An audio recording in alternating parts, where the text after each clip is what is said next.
జై బాలయ్య, జై జై బాలయ్య. అందరికీ నమస్కారం. వేదికను ఆరంభించిన పెద్దలు శ్రీ నందమూరి బాలకృష్ణ గారికి, Andhra Pradesh film development corporation chairman Bharat Bhushan గారికి, వైస్ చైర్మన్ మెహర్ రమేష్ గారికి, మంత్రి గారికి, మరి ఈరోజు మా కమిటీ వారికి, వేదిక మీద కూర్చున్న పెద్దలందరికీ, ప్రియమైన అభిమానులు మీ అందరికీ నమస్కారం. చాలా సంతోషంగా ఉందండి. ఈరోజు మరి మీకు ఒక ముఖ్యమైన విషయం చెప్పాలి. ఒక నెల క్రితం బాలయ్య బాబు గారు నాకు ఫోన్ చేశారు.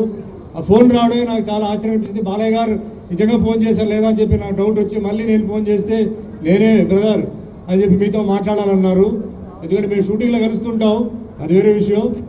అయితే ఫిలిం డెవలప్మెంట్ కార్పొరేషన్ విషయం మాట్లాడాలి. ఇట్లా మేము డెవలప్ చేయాలనుకుంటున్నారు. సీఎం చంద్రబాబు నాయుడు గారు, పవన్ కళ్యాణ్ గారు ఇద్దరు కలిసి ఇట్లా డెవలప్ చేయాలని చెప్పి అనుకుంటున్నారు. వాటిలో కార్పొరేషన్ ఫామ్ చేస్తున్నాం, దాంట్లో మీరు ఒక డైరెక్టర్గా రావాలని చెప్పి చెప్పారు. నేను చాలా హ్యాపీగా ఫీల్ అయ్యాను. ఎందుకంటే ఒకటి, బాలకృష్ణ గారు నన్ను అడిగారు. అండ్ మన ముఖ్యంగా సినీ కార్మికులందరికీ, ఎందుకంటే ఇక్కడ ఆంధ్రాలో కూడా డెవలప్ అవ్వాలి, వీళ్ళందరికీ సేవలు చేయడానికి ఒక అవకాశం నాకు వచ్చింది. సో నన్ను ఈ కమిటీలో ఒక డైరెక్టర్గా పెట్టడానికి కారణం ఏంటంటే నా ఎక్స్పీరియన్స్, నా ఏజ్, ఇమేజ్, తర్వాత నేను వేరే భాషల్లో యాక్ట్ చేస్తుంటాను కాబట్టి నాకు వేరే నాలెడ్జ్ ఉంటుంది.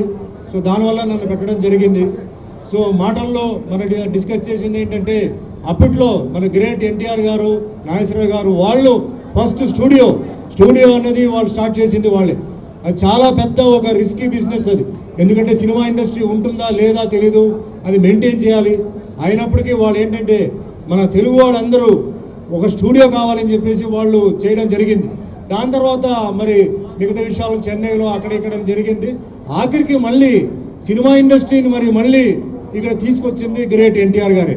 అంటే తెలుగు వాళ్ళందరూ ఇక్కడ మన తెలుగు రాష్ట్రంలో ఉండాలి, వాళ్ళు బయట ఊర్లో పని చేయకూడదు, అందరు ఇక్కడే ఉండాలని చెప్పి తీసుకొచ్చారు. సరే, తర్వాత రకరకమైన మార్పులు, కొంచెం అప్స్ అండ్ డౌన్స్ అవన్నీ ఉంది. కానీ ఈరోజు హైదరాబాద్ అంటే ఫిలిం అంటే ఇండస్ట్రీ అంటే వరల్డ్లో తీసుకుంటే కూడా హైదరాబాద్ అనేది అది ఒక సెపరేట్ హబ్ కింద అయిపోయింది. అదే మాదిరిగా మనకి అమరావతి ఆ విధంగా జరగాలని చెప్పేసి మన ప్రియతమైన ముఖ్యమంత్రి గారు చంద్రబాబు నాయుడు గారు చేయాలని చెప్పి నిర్ణయించుకున్నారు. జనరల్గా ఏమవుతుందంటే గవర్నమెంట్ ఫామ్ చేసినప్పుడు సినిమా ఇండస్ట్రీ మీద పెద్ద ముప్పు ఉండదు. వాళ్ళు వేరే అంటే ఎక్కడి నుంచి ఇన్కమ్ వస్తుంది జనరల్గా మెయింటైన్ చేయడానికి దాని మీద వెళ్తుంటుంది.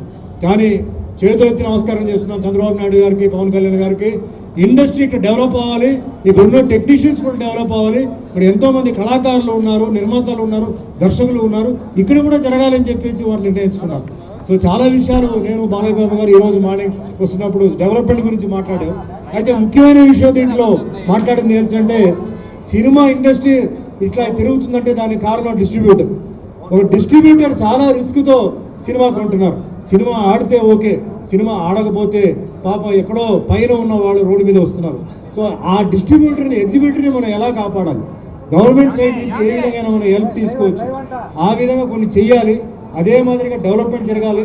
ముఖ్యంగా చెప్పాలంటే మన ఆంధ్రాలో సముద్రం ఉంది, విశాఖపట్నం కానీ నెల్లూరు కానీ అటు తీసుకుంటే సముద్రం ఉంది, అరకు ఉంది, అద్భుతమైన హిల్ స్టేషన్, ఈస్ట్ వెస్ట్ వెళ్తుంటే ఆ అద్భుతమైన గ్రామీణ ప్రాంతం సీనరీ ఉంది. ఇలా చాలా ఉన్నాయి. అది కాకుండా ల్యాండ్ చాలా ఉంది. కేవలం ఒక ఇక్కడ తెలుగు షూటింగే కాకుండా మరి ఇతర రాష్ట్రాల నుంచి కూడా, అంటే తమిళనాడు ఉండొచ్చు, కేరళ ఉండొచ్చు, కర్ణాటక ఉండొచ్చు, నార్త్ ఇండియా ఉండొచ్చు, అట్నుంచి కూడా వాళ్ళని ఇక్కడ ఇన్వైట్ చేసి షూటింగ్స్కి వాళ్ళకి పర్మిషన్ ఇస్తూ, మనకి మెయిన్ అంటే ఎంప్లాయ్మెంట్ ప్రాబ్లం ఒకటి. అదే మాదిరిగా చాలామంది ఓన్లీ సినీ జీవితం మీద ఆధారపడి ఉన్నారు, అవి చాలామంది కష్టాల్లో ఉన్నారు. సో వాళ్ళందరికీ మంచి జరగాలని చెప్పేసి మన ప్రియతమైన ముఖ్యమంత్రి గారు చంద్రబాబు నాయుడు గారు, పవన్ కళ్యాణ్ గారు, ఆయన ముఖ్యంగా బాలయ్య బాబు గారు నిర్ణయించుకున్నారు. సో తప్పనిసరిగా నా సర్వీస్ ఉంటుంది. నేను నా సాయ శక్తి మీద నేను ఇక్కడ డెవలప్ అవడానికి నేను ట్రై చేస్తాను. అదే మాదిరిగా మిగతా అందరూ కమిటీ వాళ్ళు కూడా అదే మాదిరిగా సాయం చేసి ఆంధ్రప్రదేశ్ ఫిలిం ఇండస్ట్రీని ముందుకు తీసుకెళ్ళాలి, ప్రపంచంలో ఒక మంచి పేరు రావాలని చెప్పి మనస్ఫూర్తిగా కోరుకుంటూ నాకు ఈ డైరెక్టర్ పోస్ట్ ఇచ్చినందుకు మరోసారి బ్రదర్ బాలయ్య బాబు గారికి ధన్యవాదాలు చెప్తూ సెలవు తీసుకుంటున్నాను. జై బాలయ్య.